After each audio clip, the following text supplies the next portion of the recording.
ఇందాక మనం జంతర్ మంతర్ దగ్గర జరిగిన ప్రొటెస్ట్లు చూసినాము. అయితే అందులో ప్రొటెస్ట్ కంటే కూడా అనవసరమైన పనికి మాలిన పంచాయతీలే అందులో ఎక్కువ ఉన్నాయి.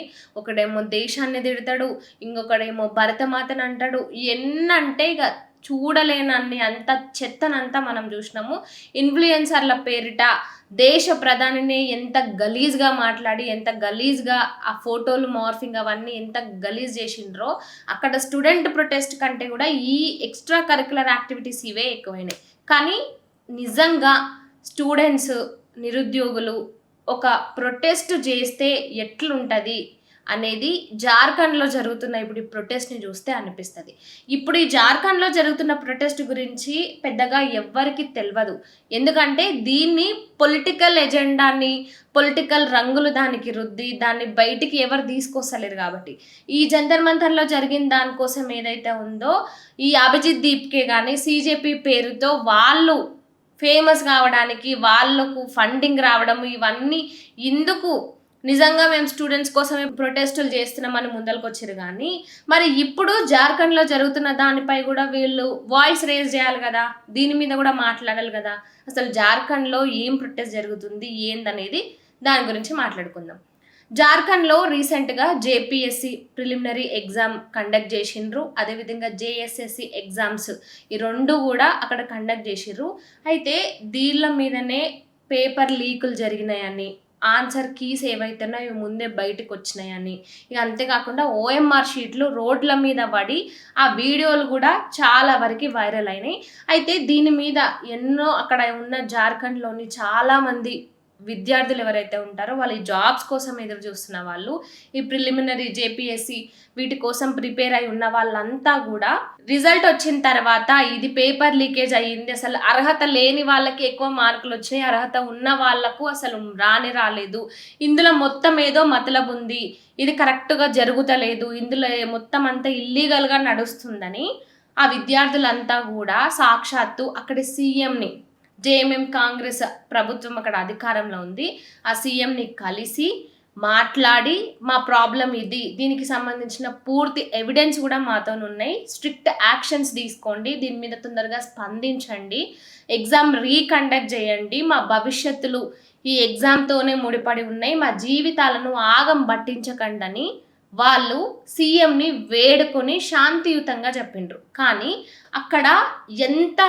చెత్త పరిపాలన అంటే ఆ విద్యార్థులు వేలకు మంది, ఒకసారి మీరు ఆ వీడియోలు చూసినట్లయితే వేలకు పైగా విద్యార్థులు రోడ్ల మీదకి వచ్చి ఎండనక వాననక వర్షం పడుతున్నా కూడా కనీసం పైన ఒక టెంట్ కూడా లేకుండా కొంతమంది అంబ్రిల్లాలు పట్టుకొని, ఇంకొంతమంది చేతులు అడ్డు పెట్టుకొని ఇంతగానం ప్రొటెస్ట్లు చేస్తున్నారు. ఇది కదా అసలైన ప్రొటెస్ట్ అంటే, ఇది కదా వాళ్ళ బాధ అంటే, వాళ్ళు ఎంత బాధపడుతున్నారు, వాళ్ళకి ఎంత అన్యాయం జరుగుతుందని వాళ్ళు ఇంత గట్టిగా ఇప్పటి వరకు అక్కడి ప్రభుత్వం స్పందించకపోయినా కూడా స్టిల్ ఈ రోజుకి కూడా వాళ్ళు చాలా గట్టిగా నిలబడ్డారు. ఇప్పుడు వీళ్ళకు సపోర్టెడ్గా ఏ రాజకీయ పార్టీలు ముందుకు రాలేదు. సీజేపీ జంతర్ మంతర్లో ఎగేసుకుంటూ ముందలకొచ్చి ఎంత ఆగమాగం చేసింది, ఎంత ఓవర్ చేసింది మనం చూసినాం.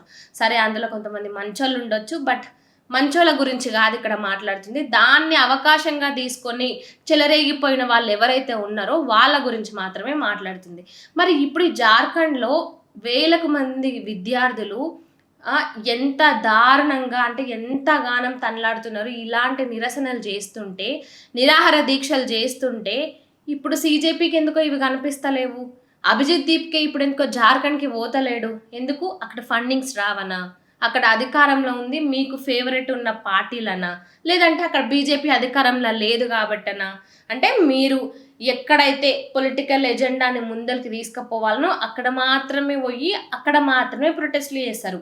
మీ ప్రొటెస్ట్లు నిజంగా విద్యార్థుల కోసం కాదు, ఒక పొలిటికల్ పార్టీని టార్గెట్ చేసుకొని వాళ్ళని ఒక్కొక్కరిగా గద్దె దింపాలి, దానికోసమే ఎన్నైనా చేస్తాము, ఏమైనా చేస్తాము, ఎవరినైనా అడ్డు పెట్టుకుంటాము, ఏ శవాల ముందైనా సరే చిల్లర ఏరుకుంటాము, ఇది మీ నీతి. ఇప్పుడు ఈ జార్ఖండ్ విద్యార్థులు వీళ్ళు ఇంతగానం ఆగమవుతున్నారు. అక్కడ ఏదైతే ఎగ్జామ్స్ జరిగినాయో, ఈ మిస్టేక్స్ అన్ని జరుగుతున్నాయో, ఈ పేపర్ లీకేజ్ కానీ అక్కడ సిబిఐ ఎంక్వైరీ వేయండి, మాకు ఈ ఎవరైతే చేస్తురో వాళ్ళకు శిక్ష పడాలి, ఆ నిందితులు ఎవరైతే ఉన్నారో ఇలా చెయ్యకండి, ప్రభుత్వాన్ని నమ్ముకొని మేము ఉన్నాము, మా బతుకులు ఆగం చెయ్యకండి అని వాళ్ళు ఇప్పటికీ కూడా శాంతియుతంగా పీస్ఫుల్గా అక్కడ ప్రొటెస్ట్ చేస్తున్నారు. నీళ్ళల్లో తడిచిన ఎంత వర్షం పడుతున్నా ఆ వర్షానికి గంటల తరబడి నిలబడి కనీసం అక్కడ ప్రొటెస్ట్ చేయడానికి ఒక స్టేజ్ కూడా లేకపోయినా కూడా వాళ్ళు కేవలం మా ప్రొటెస్ట్ మా కోసము, మా జీవితాల కోసమని ఎవరిని దూషిస్తలేరు, ఏ క్యాస్ట్ని తీసుకొస్తలేరు, ఏ రిలీజియన్ని తీసుకొస్తలేరు, దేశం గురించి చెడుగా మాట్లాడతలేరు, ఆర్మీ జవాన్ల గురించి మాట్లాడతలేరు, ఏవి మాట్లాడతలేరు. కేవలం వాళ్ళు ఎందుకు ప్రొటెస్ట్ చేస్తారు అనేది క్లియర్ కట్గా చూపిస్తూ క్లియర్ కట్గా వాళ్ళ బాధను బయటకు చెప్పుకుంటున్నారు. ఇది అసలైన ప్రొటెస్ట్ అంటే. అంతేగాని ప్రొటెస్ట్ల పేరిట దేశాన్ని తిట్టడము, దేశాన్ని రక్షిస్తున్న ఆర్మీ వాళ్ళని తిట్టడము, భరతమాతను తిట్టడము, రిలీజియస్ని తీసుకొచ్చి దేవుళ్ళను దూషించడము, ఇవన్నీ కూడా కరెక్ట్ కాదు.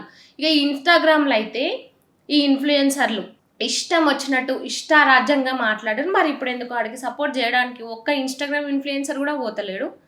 ఈ సీజేపీ పోతలేదు, ఇన్స్టాగ్రామ్ ఇన్ఫ్లుయెన్సర్లు పోతలేరు. ఈ సీజేపీ ప్రొటెస్ట్ ఏదైతే జంతర్ మంతర్ దగ్గర జరిగిందో ఫోన్ రిపేర్లు చేసుకునేటోడు కూడా వాళ్ళకి ఫుడ్ని ఫండింగ్ చేసిండు, ఫుడ్ డొనేట్ చేసిండు రోజులకు తరబడి. మరి ఇప్పుడు ఎందుకు ఆడ చేస్తలేరు అదే ఫుడ్ డెలివరీ?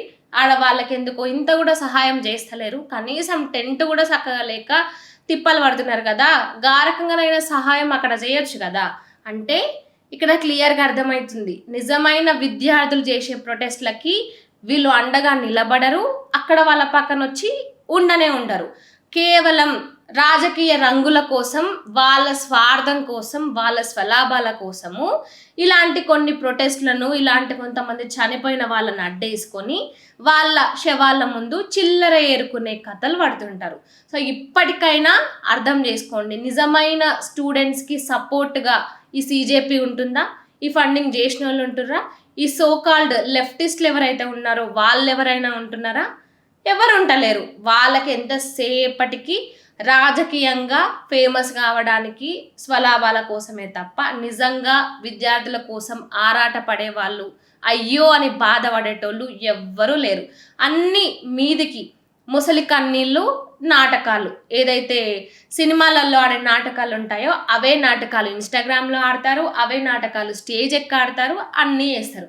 కానీ నిజమైన స్టూడెంట్స్ ప్రొటెస్ట్లకు వచ్చేసరికి ఎవ్వని ముఖం కనపడదు, ఎవ్వని మాట కూడా వినిపించదు. సో చూసినారు కదా, దీనిపై మీరేమంటారు? కామెంట్ రూపంలో చెప్పండి.